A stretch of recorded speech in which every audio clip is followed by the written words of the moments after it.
Hey guys, in response to our Japanglish videos, we often get questions and comments from people about the Japanglish, and some people are really surprised to see the Japanglish in Japan, and they ask us, why doesn't anybody correct it, and why doesn't anybody know that it's not correct, and comments like that, why don't they check and make sure it's correct first, and this sort of thing. So in response to that, and sort of extending from that, it's mostly because people don't care. So the English is really only being used as decoration, so nobody really cares that whether it's accurate or not. It's just decoration. So we see a lot of that English used as decoration here, quite a lot.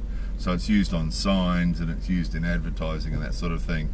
Never to communicate any important information. Any important information is always communicated in Japanese. It's only decoration. So, and this is written and spoken. So another example of it is on TV and radio. Quite often English is just used for decoration. So a classic example is some sort of trendy radio stations will say, news and weather, and then they say the news and weather in Japanese. Or they say top 40, and then they'll say the top 40 songs in Japanese. So it's only pure decoration, and the extension of that, of course, is the loan words.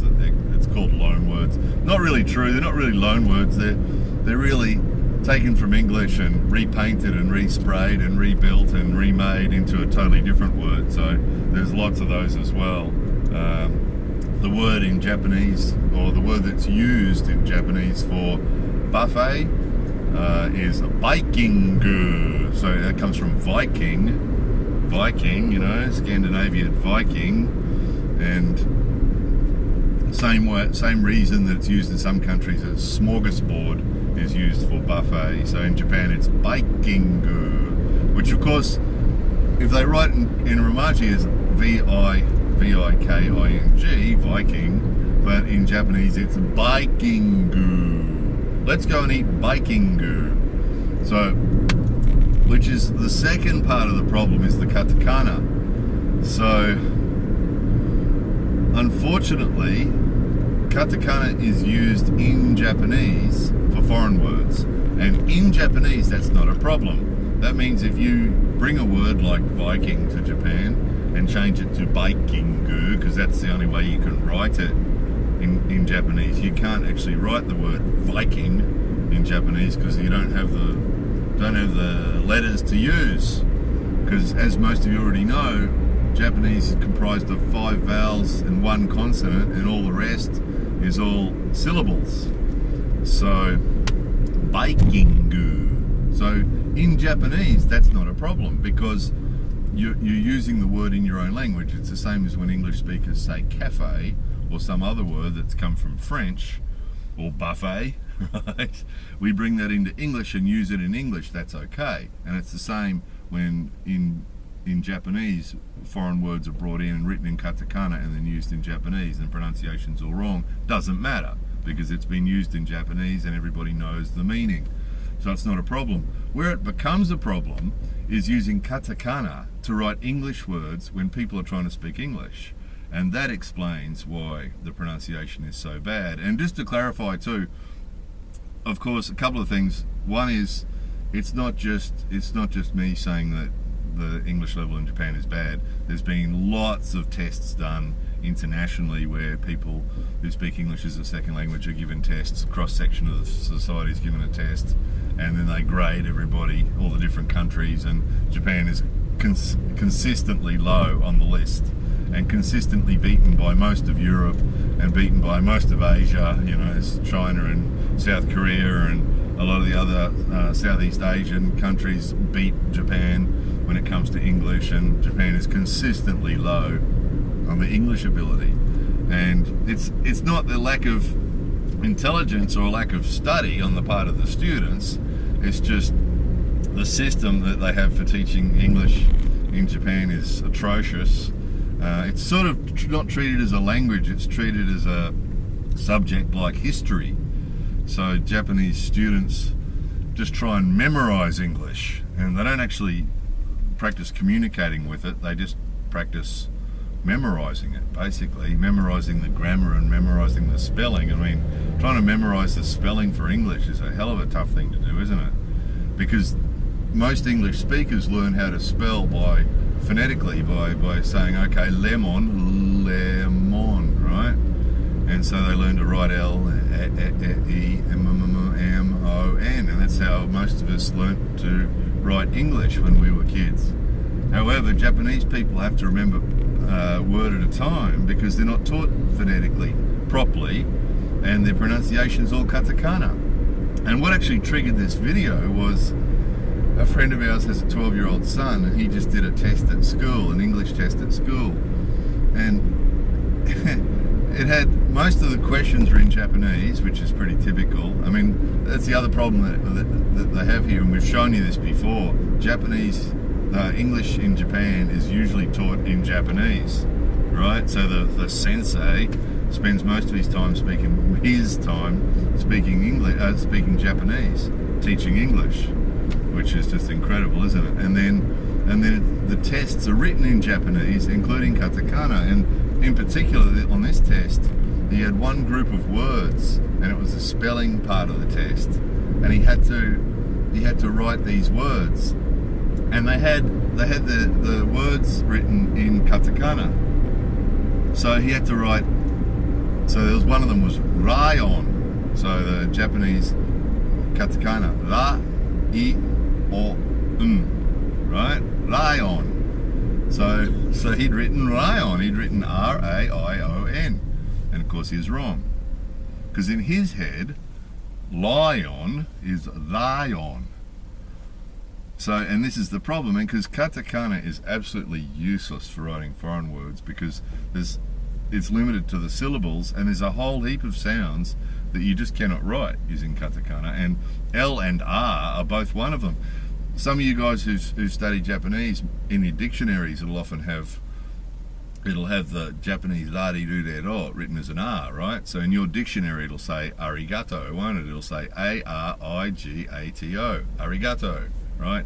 Which isn't actually correct, because of course the Japanese la-di-do-de-ro is not the English ra-ri-ru-re-ro or la-li-lu-le-lo. The English R and the English L and the Japanese la-di-do-de-ro are different. There's three there, there's not two.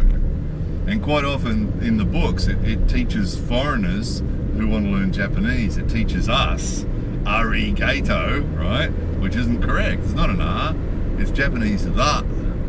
So the same problem that people trying to learn Japanese using Romaji, it's a very difficult way to learn Japanese, and it's the same for Japanese people trying to learn English using katakana is impossible.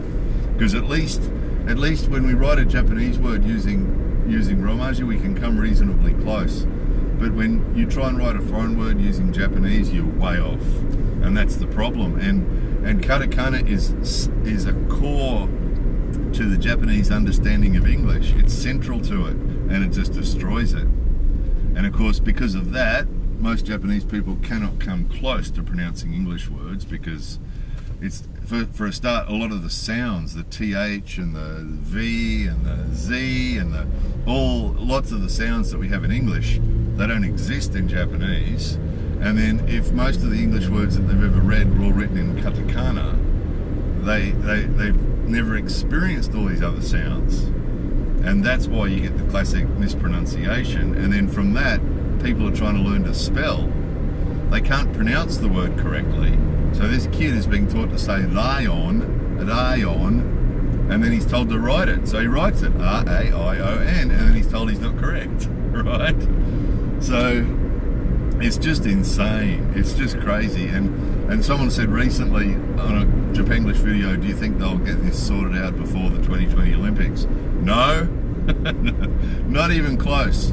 The attempts that they're making to fix the English problems, or the lack of English ability, the attempts are just superficial and won't achieve anything. The problem is, most of the decision makers here are older men most of the decision makers in Japan. Not all of them, but most of them are older men, and most of them, not all of them, but most of them have no idea about other languages. They don't speak other languages, so they've got no idea. So their solutions to fix this problem, you know, their education system in relation to English is terrible, and so their solution is, oh, okay, so instead of having a couple of hours a week of English in high school, we'll add an hour a week of English to the elementary school system. That'll fix it, right? And those of you who come from other countries where you learn English as a second language will know, you know, an hour a week of English is not going to fix it, you know, and that's not fixing the system anyway. They're still only going to be taught using the books and the katakana and the useless system that they're using now that won't fix anything. So, you know, in the last few years, the solutions that they've come up with is, oh, we'll give elementary school kids an hour of English a week, right? That's one solution. And another solution was we'll send the English teachers overseas for a couple of months. Right? A couple of months. They said something about, they make a rule that people who want to teach English have to have spent at least a couple of months overseas or something. And because that's the other problem here is the English teachers in the schools, the Japanese teachers in English, Japanese teachers in the schools who teach English, their English levels are usually really low as well. And we know an English teacher, a Japanese person who teaches English in schools, and we only speak to her in Japanese because her English is really poor, you know, and her pronunciation is really terrible. And her textbooks, you know, they have the students' textbook and they have the teacher's textbook. Her textbooks actually have a line in English, hello, I'm pleased to meet you, and then underneath that it's written in Katakana. Haro, I am pleased to meet you, right? Mito you. Because a lot of the people who read those textbooks can't properly read English. So they'll put, as a hint to them of how to say it, they put katakana under the English, which is just terrible. So then you've got a teacher in the classroom teaching English to kids where the pronunciation is katakana, and then the kids are repeating it. So then you get things like, you know, one sec, sorry guys, just stopping at Denny's for some dessert menu.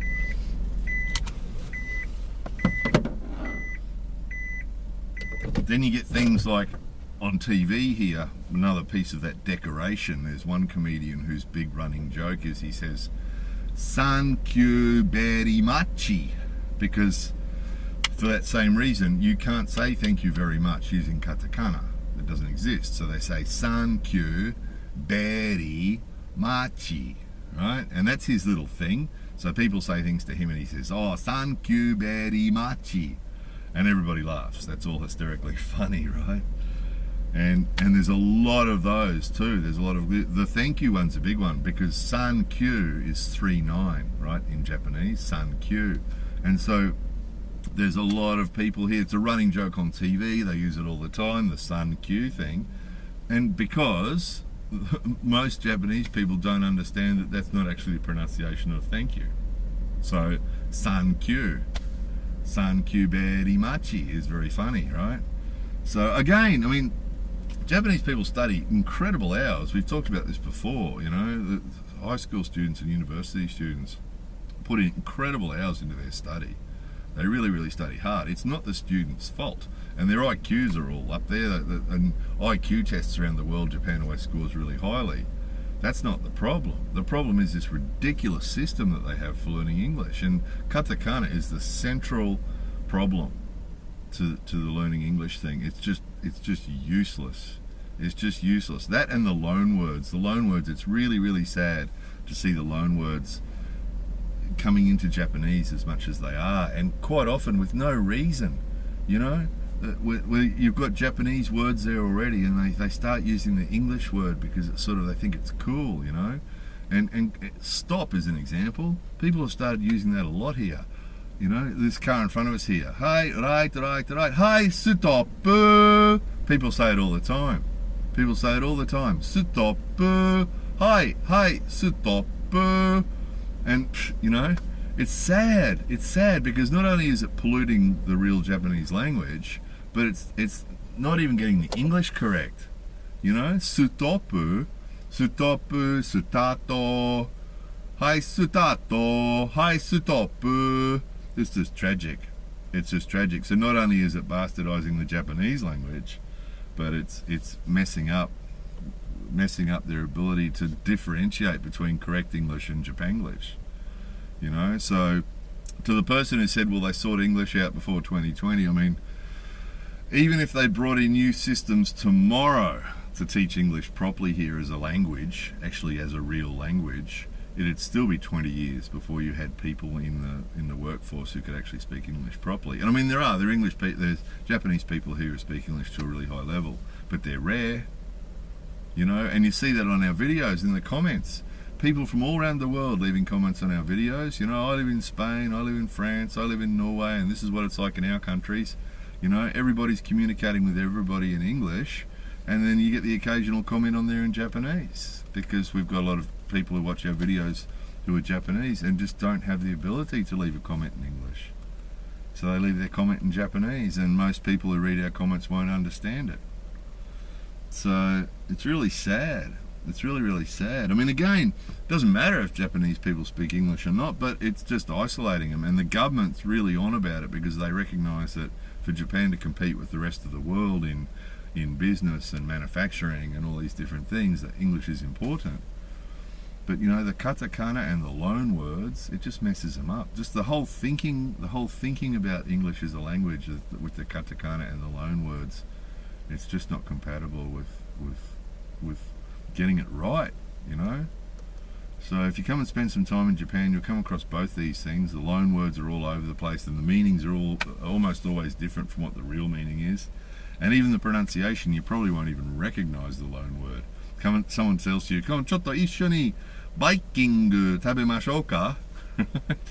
What? You won't even recognize that word as Viking, would you? You probably will now, but until then, sad, very, very sad. It's sad, it is, it really is sad.